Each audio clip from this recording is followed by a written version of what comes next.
If I look back at 11 years ago when we started, we thought, what is the most pressing issue for democracy, for society, for the future of the world?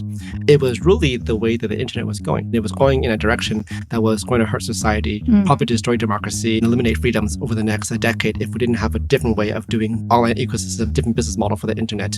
China was the first country to weaponize tech as a way to control a population. But the same thing can very easily happen in Europe. It can very happen in US as well. It's actually already happening in the US. You're completely beholden and you're completely captured. You're nothing more than a digital colony. Because if you're operating on American or Chinese tech, guess what? You're operating on the basis of American and Chinese ideas. This is Melanie. And this is Christian. You're listening to Follow the Gradient, the weekly podcast with actionable insights about how to build a business while staying sane.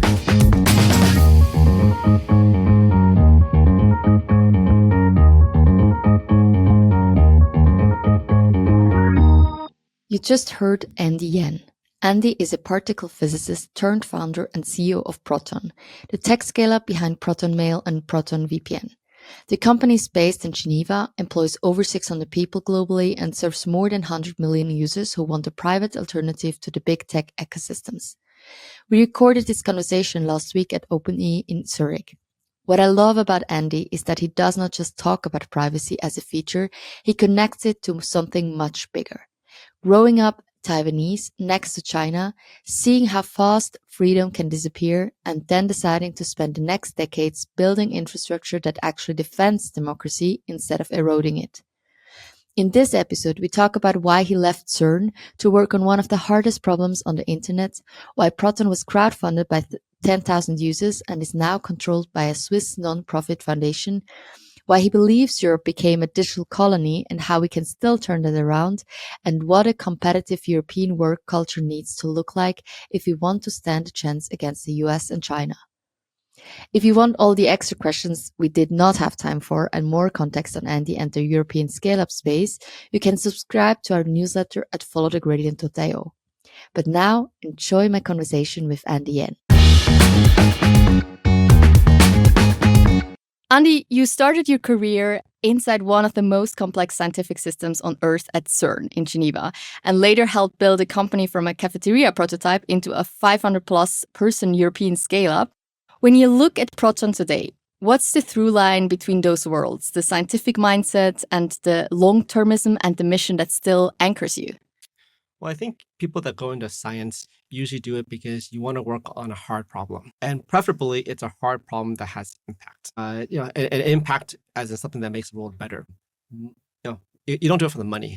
Science isn't, let's say, a very lucrative career in general. And so that same thread of hard problems with impact, I think, is the common thread that goes from science to where Proton is today. If I look back at 11 years ago when we started, we thought, what is the most pressing issue for democracy, for society, for the future of the world?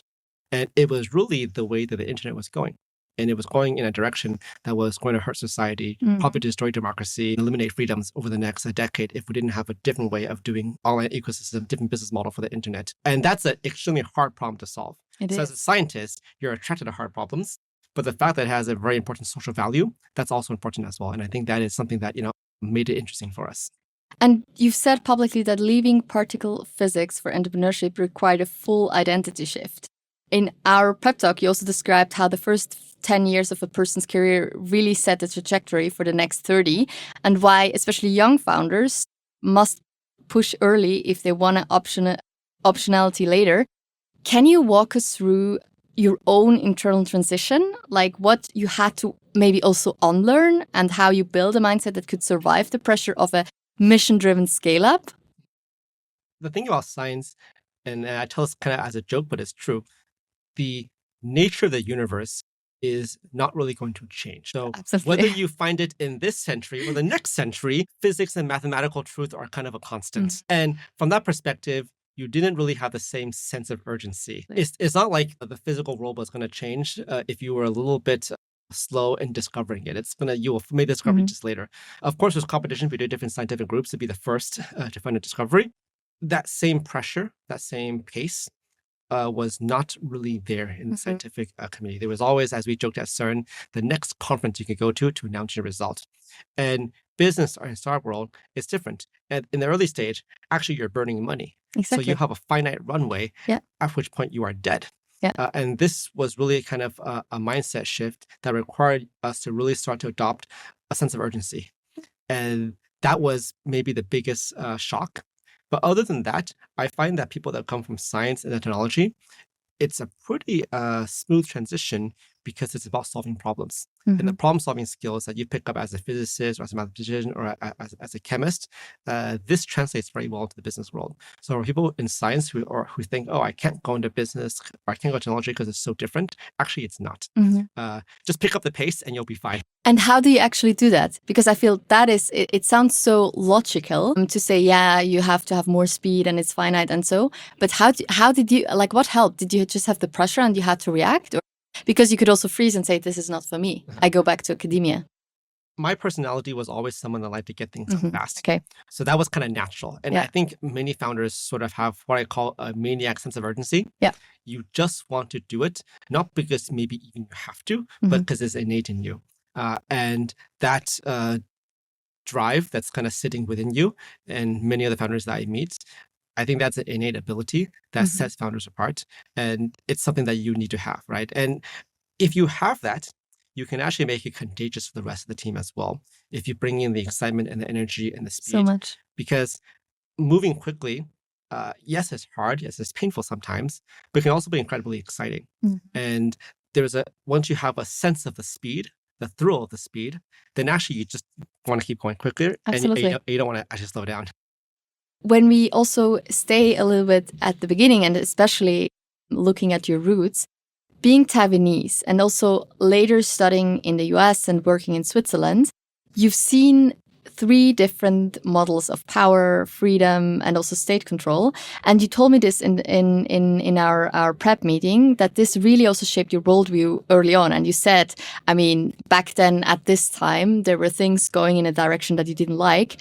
How did that combination also, like your personal roots, basically, especially your Taiwanese roots next to China, influence your sense of urgency around privacy, sovereignty, and also building Proton as a mission-led company?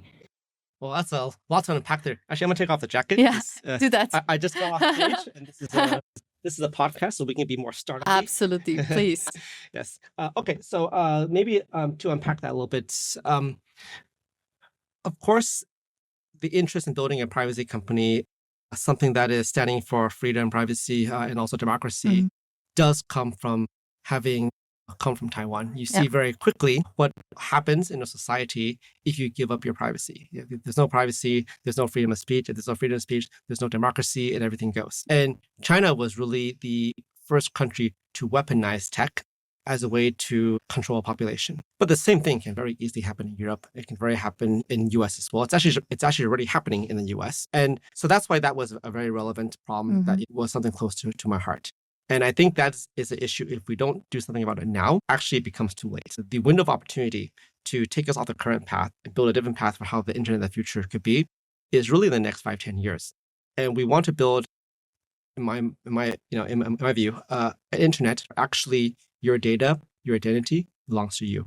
It's not a commodity to be monetized, exploited, and a tool to control you. But we want to have internet where you are actually free and you're actually sovereign. And this also translates into the world of geopolitics as well. Yeah. Today, if you look at Switzerland and Europe, we buy most of our tech from US and from China.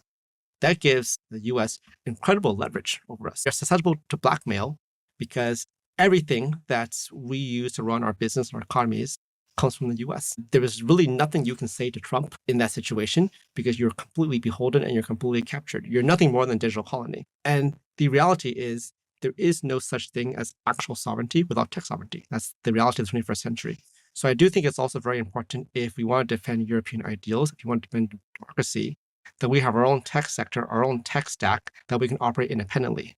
Because if you're operating on American or Chinese tech, guess what? You're operating on the basis of American and Chinese ideas. This is the way it is. And the 21st century is a battle of ideas as much as it is as a battle of strength.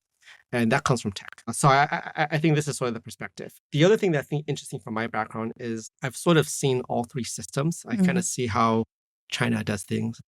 I'm from Taiwan, which is kind of close by. I've seen how the US does things. I did my bachelor's and PhD in the US. And I've been now in Europe for probably the last 15 years, which is kind of a interesting, Mix. And you really see sort of the pros and cons of each culture. I can tell you right now, in Europe, we're never going to work as hard as the Chinese. It's just not going to be possible. Absent some gigantic disaster, the culture's not the same. We don't really have the same level of ambition and the same level of capital and money as in the US. But Europe has something that I think is very precious, which is we have our values. And these values is what confers trust. And trust is actually one of the most expensive and most valuable commodities in the future. And that's where I think we have a competitive advantage. We can be the trusted service provider to the world because we are the last continent that is still strongly for democracy, freedom, and fundamental human rights. And this is not a weakness. This is a strength that we should leverage in how we build our businesses to scale for the future. Absolutely.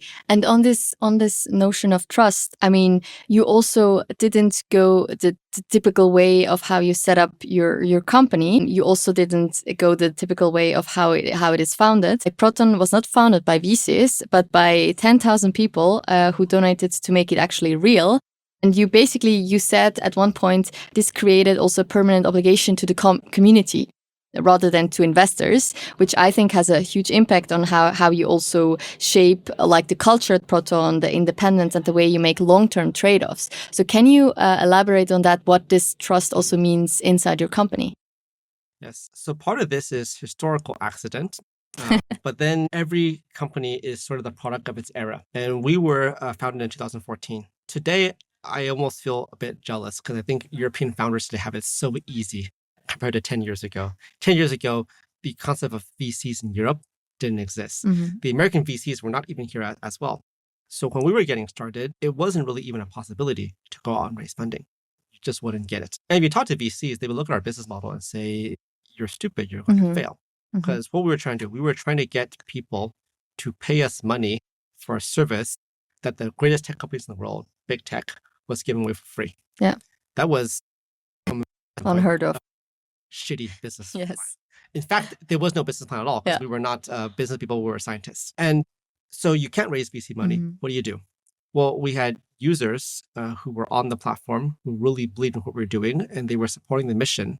So it was, well, why don't we ask these users to see if they may want to give us some money? And crowdfunding back in those days was not like even equity crowdfunding, right? It was just... You believed in the idea. We'll give you money and maybe you'll get credits for a future service that may arrive in 2 or 3 years. Yeah. Right? And what was amazing was 10,000 people actually gave $500,000 Swiss francs to get the project started.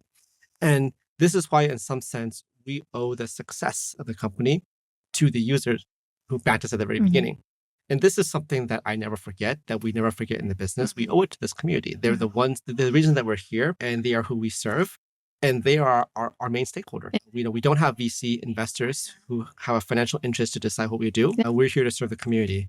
And taking that unique path at the beginning is really what enabled us to do that. And now also 10 or 11 years after the initial crowdfunding, you've now also really put actions to your words because you've transitioned Proton into a structure where a Swiss nonprofit foundation is the primary shareholder. It's extremely rare for a fast-growing tech company to do this voluntarily. What made you take that step, and how does this governance model strengthen Proton's long-term independence and mission? Well, we could do it because there were no VCs. Exactly. That's the thing. You have to control your cap table if you want to do something like this. This is the first thing. But the reason for doing it is really because it's the alignment of long-term interests and it's long-term protection. There's always sort of the question of what happens to a company after the founder is gone. Common absolutely. question. It's kind of succession. And for a business like ours, where we owe so much to the community, where it's really centered around the idea of trust, it's in fact better, in my opinion, to take it away from linking the business success to any individual, but putting it in a foundation structure where it is written in the bylaws.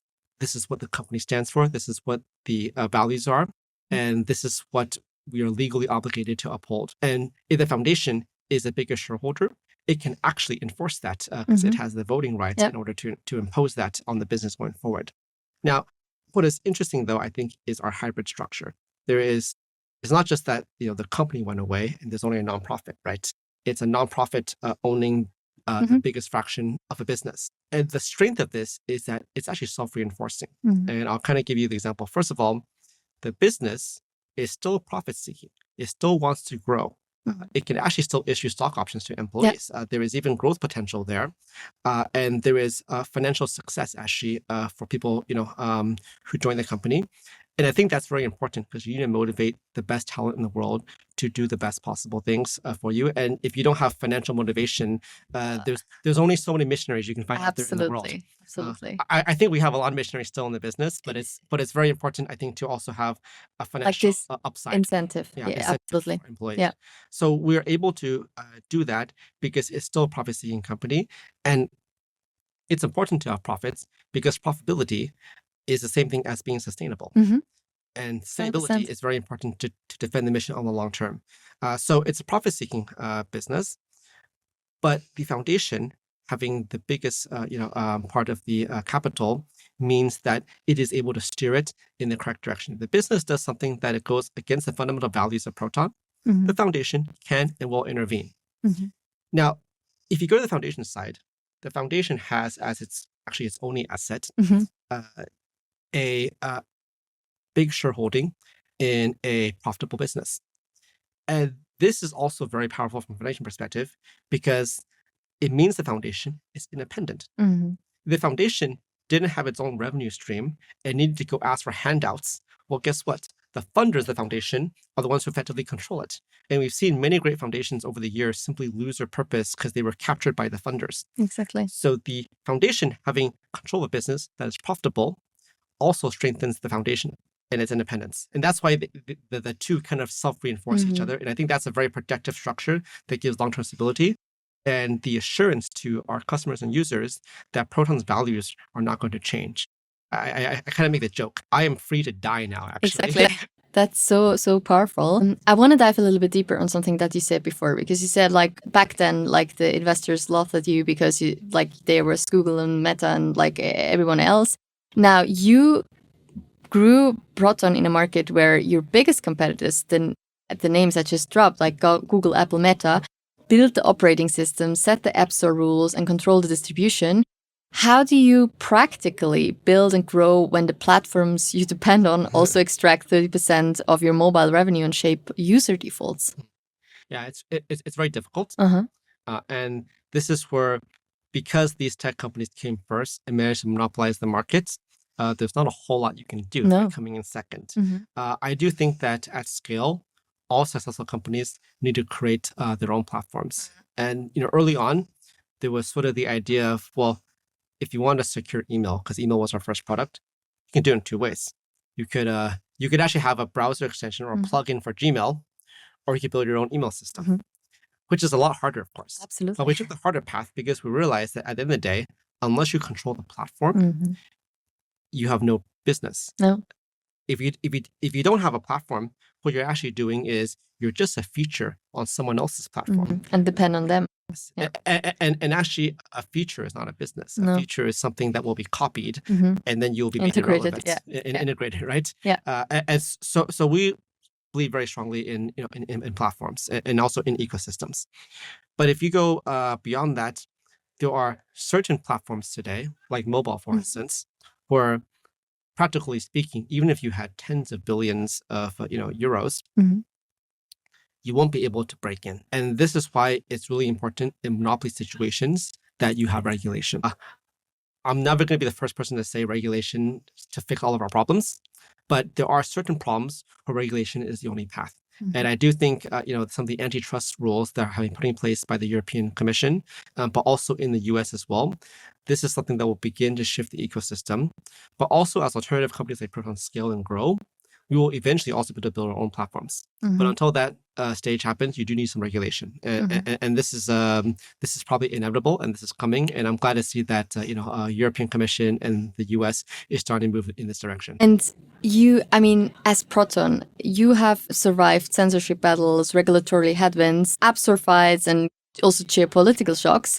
How do you then decide when to fight politically and kind of make sure that something moves, like as much as you can actually help there, when to engineer around the problems and when to simply refuse to compromise? I think there are certain values that you can never compromise on. And you need to understand very well what you stand for, what you believe in, and you don't compromise on that. So that for me is the easiest one, right? Then it's a question of which fights do you engage in, because you can't fight every single issue. You don't have the resources, you don't have the bandwidth. Exactly. And I think it's really about you need to focus on the things that are really existential to your business and the ones that tie the most to your values. So like censorship. We today run one of the world's largest VPNs, which is used in places like Iran, Russia, with a very strong censorship. We believe fundamentally in freedom of information. And the truth about running a VPN business in Russia is there is no money in it. Why? Because they're under sanctions. They don't have PayPal, they don't have credit card. There's literally no way for those customers in these countries to pay you. And the result of this is that most companies just say, you know what, I don't care about this market, I'm leaving. Exactly. But I don't think Proton has a choice to leave this market. Because if we leave, literally no one is there. And our mission is a free internet. And that obliges us to stay, even at the cost of millions of Swiss francs per year. That is just, it's money that we can never get back, right? But if you believe very strongly in your mission, then you've got to do it. And that keeps us in those markets. And that's something that, we try to do. Now, for our regulation fight, I can give you an example of something, closer to home. And the example here is the Federal Council. And this is the Department of Federal Council, actually Beat Jans. They have a proposal now to change the ordinance to introduce mass surveillance into Switzerland. And the easiest solution for me, actually, would be to move the country across the border to Germany. Problem solved, right? That cost me very little money. It's done within a week, and I just move on with my life. But there is a deeper principle here that I feel is worth fighting for. And there is, of course, the human aspect, and I would say the law and order aspect. And that principle is we should not enter a society and tolerate as a democracy a system where even people who are not under criminal suspicion are surveilled by default. That is simply something that in a democratic society we cannot tolerate. So we should not say that we're going to let this pass and accept it, because indiscriminate surveillance of all citizens is something that you do in China, you don't do in Switzerland, you don't do it in Europe.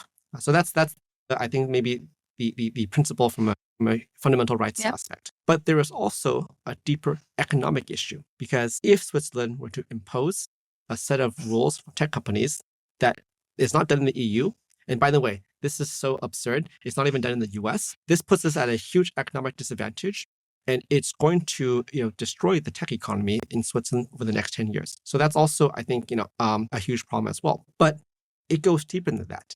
It goes into the fundamental values. And our value in Switzerland, and also our value in Europe that makes us competitive, is we are the continent that you can trust.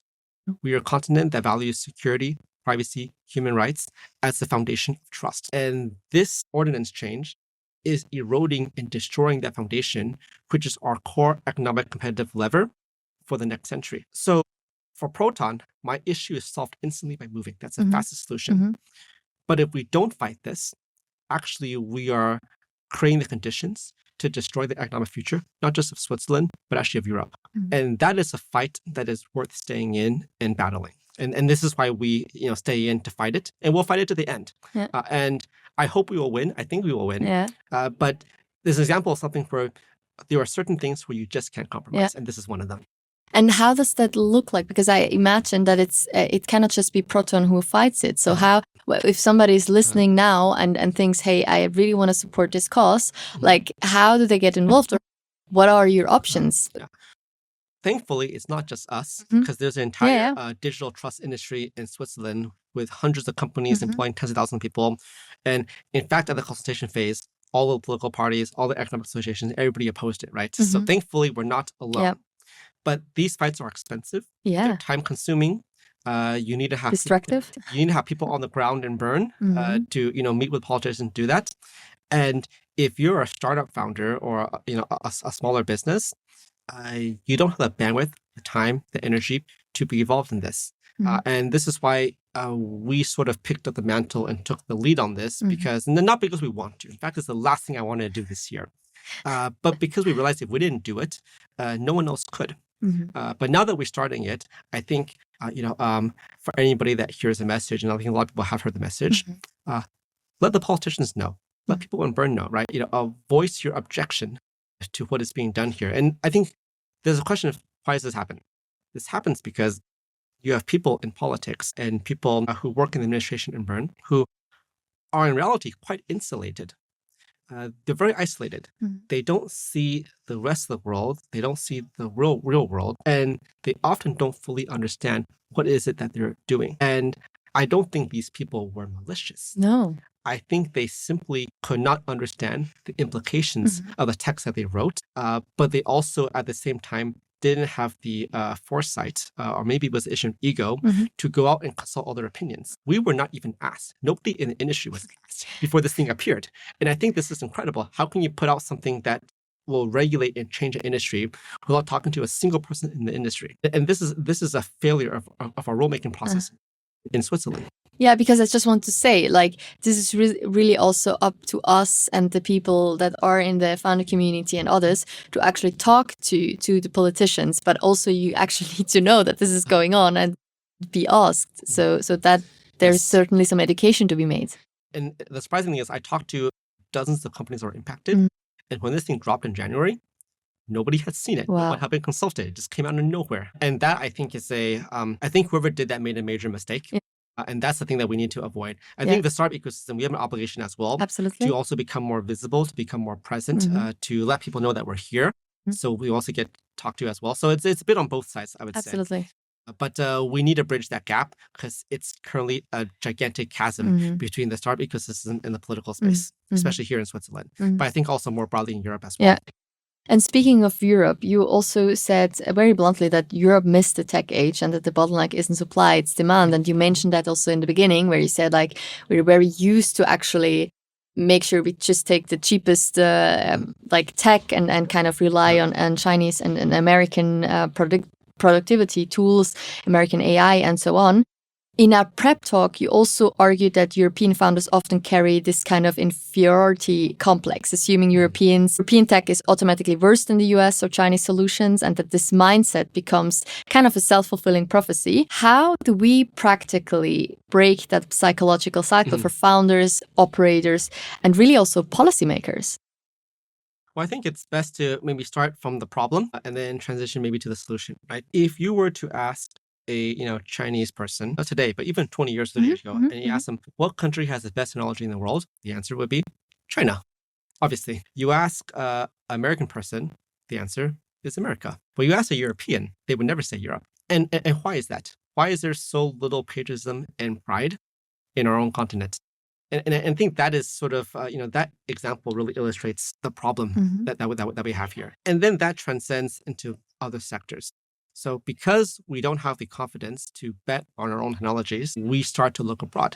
The default of technology you buy is always an American or a Chinese solution. And the European solution maybe is considered second or not even considered at all. And then that becomes, that has other consequences.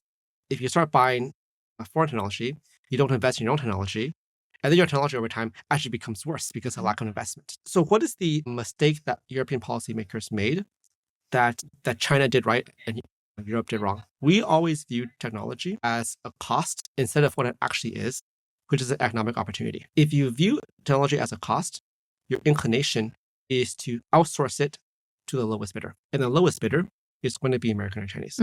They're the ones that got there first. But technology isn't a cost. It's an investment. It's an investment in the future economic security for a continent. And the Chinese realized that. So Chinese tech 20 years ago, 30 years ago, actually wasn't the best in the world. They believed it was the best in the world. They said it was the best in the world, but it was probably the worst in the world.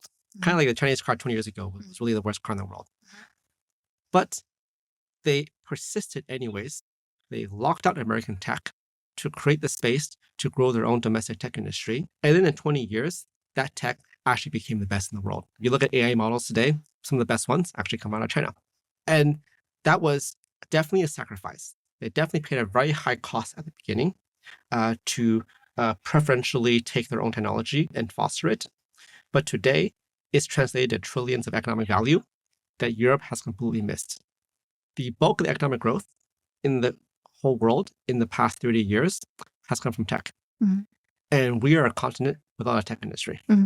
That should be a shocking and scary thing for all of us to realize. And a continent without a tech industry is actually a continent that doesn't have an economic future. And that is where we find ourselves in Europe. So we find, Germany now going to slowing growth. The Eurozone probably entering recession. German car companies getting killed by American and Chinese car companies. Why? Because the car industry, guess what? Today is a tech industry. And every other industry, insurance, banking, etc., these are all tech industries.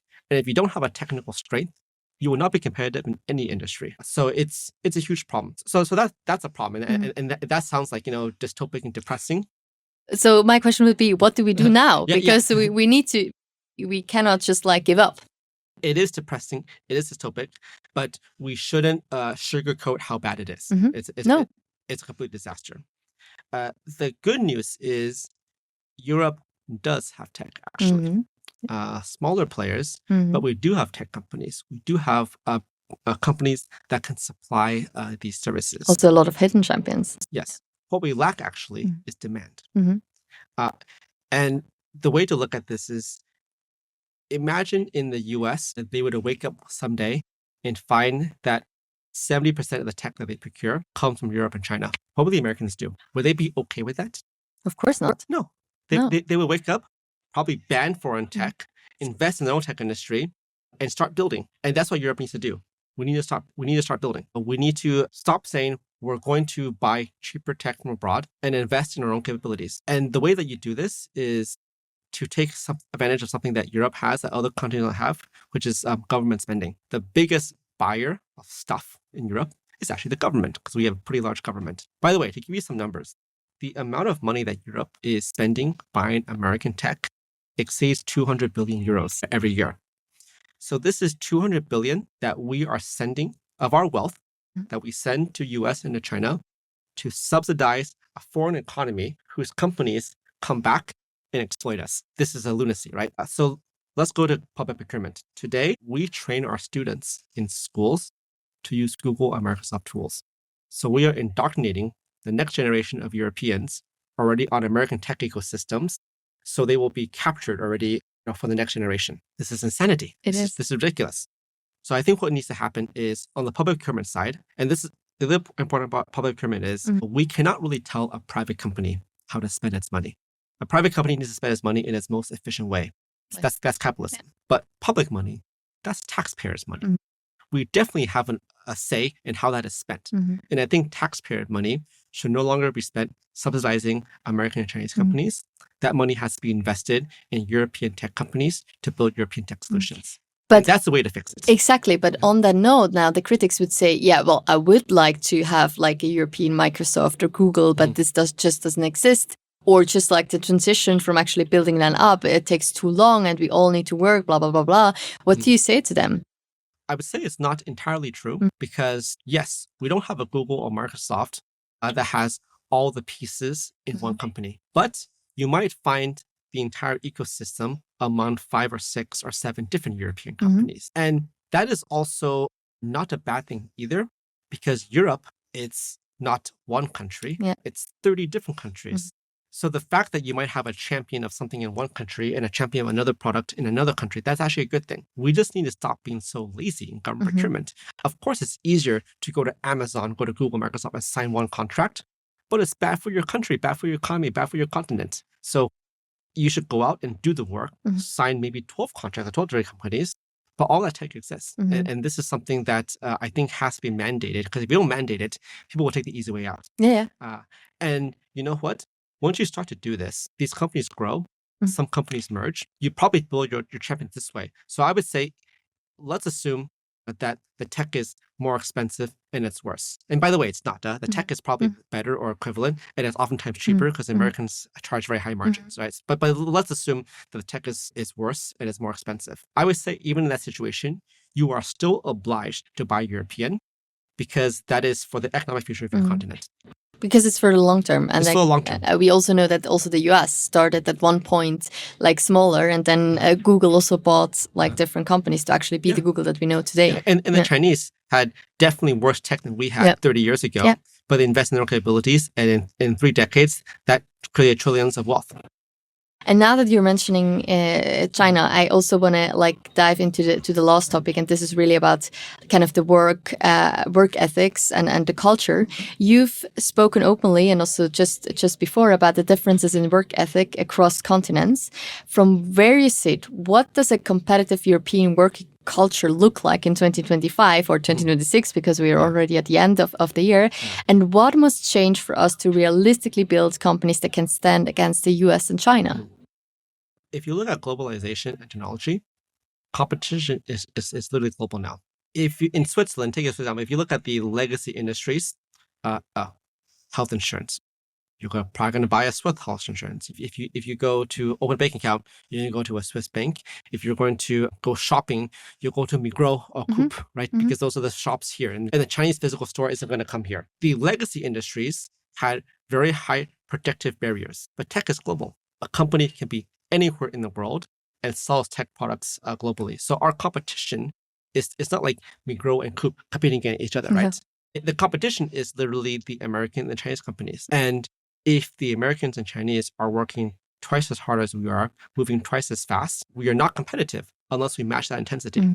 So I think in the tech space, which is literally the whole industry in the future, the whole everything, it's everything in the future. We need to understand that competition is global. And if you've ever been in Silicon Valley, or if you've ever been to Shenzhen or Shanghai, these places, it's eye-opening. The intensity of work, the speed in which they build things, but that is our competition. And failure to match that is death. And that's reality. So it's a kind of a brutal wake-up call for, I would say, a large generation of Europeans, but actually maybe probably the older generation, who was used to a post-war economic structure that didn't require that and didn't have global competition when Europe was comfortably in the lead, but now comfortably behind. In fact, we're falling further and further behind the economic dominant powers in the world, and that forces us to pick up the pace. So I'm sorry to say it, but we have to work harder in Europe. There's no way around it, and we shouldn't sugarcoat it and ignore it. We should just get to work. This also has a lot to do with also the new generation, so to say, and there is a lot of criticism about Gen Z and Gen Alpha and whatnot, which we both see a little bit different. But you also said that the top 10% of young European talent is exceptional, often better than a decade ago, but the remaining 90% lacks exposure to global competition. And exactly, like, if you've never been to Silicon Valley, if you've never been to Shenzhen, this doesn't allow you to actually know what great looks like, so to say. So how can founders or aspiring founders practically raise the standards without burning people out or importing toxic work practices, but really do it also in a European way that brings us to the next level? I think the top students in Europe actually are very good, very competent.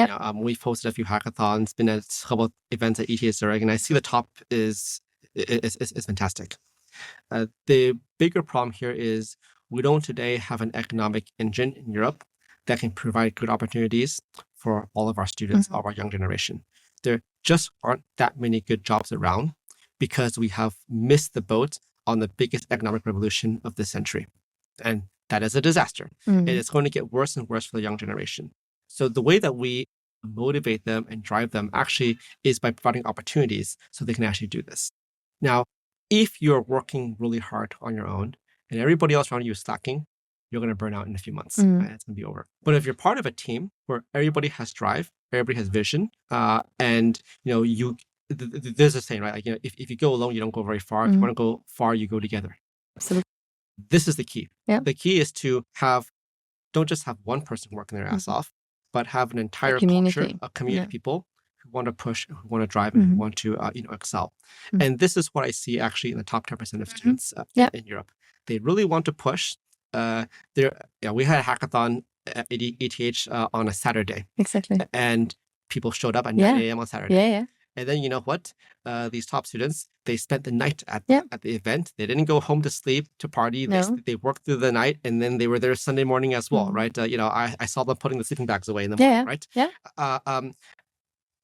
And they did that because it was together. So I think we need to create the opportunities, and then we need to bring people together and to make that shift, not just with one or two individuals, but as a society. The expectations have to be reset, right? If everybody tells you that working is bad and you'll burn out, then guess what? The message you're receiving is don't work. And that this is not correct. But if society is telling you that we should value hard work, we should value ambition, and we should also reward ambition and create opportunities for ambition, then that's a different story. So it's really kind of a shift in mindset of society as a whole. And it really reminds me of this saying that the 5 or 10 people that you surround yourself with the most actually shape whatever you do on a daily, but also on a long-term basis. And I think it's exactly that what is happening. And I also can only confirm, I see that at DTH, I see that at other places, where really young talents come together and want to build and be ambitious. And I think that is really incredible, positive to see. Now, we are already at the end. I want to end with some rapid-fire questions, Sure. where you just answer in 1 or 2 sentences. One belief about Europe's tech potential that you hold and most people around you disagree with. So I actually think the best place to scale and build businesses today is Europe. And the reason I say this is because I would rather be a big fish in a small pond than a small fish in a big pond. If you are in Europe as a scale-up, actually you, in some sense, have kind of a monopoly on talent as opposed to going to Silicon Valley and competing with 1,000 other companies for the same talent. So Europe is sort of, people underestimate the potential of Europe to scale businesses because we've been trained to go abroad. And this is, not everybody agrees with this, but I think if you look more closely at Europe, there's a lot of hidden opportunity here. And I think it's such a powerful thing. Sometimes if you take it right, is also to be underestimated can actually be quite a huge competitive advantage. Yes. Yeah, I always say to people, I prefer to be underestimated than overestimated. Absolutely, 100%. The most overrated advice founders keep hearing. Okay, that's probably the one where they go, you better hire someone senior from a big company who's done this before. That's bullshit because no one's done this before. And the idea that someone else can come into your business and tell you how to run it, it's false. There are definitely some experiences that can be useful, but every business is unique. And guess what? There's no person that will come and tell you the answers. You're going to have to solve it painfully on your own most of the time. Yeah. Otherwise, the startup would already have been built if Yes, somebody else did exactly. it. The last question, the single most important metric you personally look at each week. For our business, actually, we look at revenue. And that may sound kind of odd coming from a company that is, with the biggest shareholder being a nonprofit, right? But the reason I look at revenue is because I think what companies need to do at the end of the day is create happy customers. You're creating happiness for customers. And happy customers are customers who find value in your product. And value of your product is actually if they're willing to pay you or not. Absolutely. So that's an important metric, not because we're doing it for the money, but because it's a proxy for the value that we've generated and if we're making customers happy or not. And that is the key thing that you need to do correctly. If you do that correctly, everything else will work itself out. If you do that wrong, there's nothing you can do that will fix it. Thank you so much for being here. It was a huge pleasure. Now, I'm sure there are a ton of more questions, people that want to learn more about Proton. I also know that you're hiring currently. So how can people reach out to you and also learn more about you, but also like the work you do at Proton? I'm on LinkedIn and Twitter. You can find me there. We have probably 200 job openings in Europe, not just in Switzerland, but across Europe. So if you're ambitious, want to do cool things, and want to build the economic future of Europe, and want to also safeguard the future of the internet, come apply, come work with us. We want smart, motivated people. And I think together we can create great opportunities for Europeans. Thank you so much.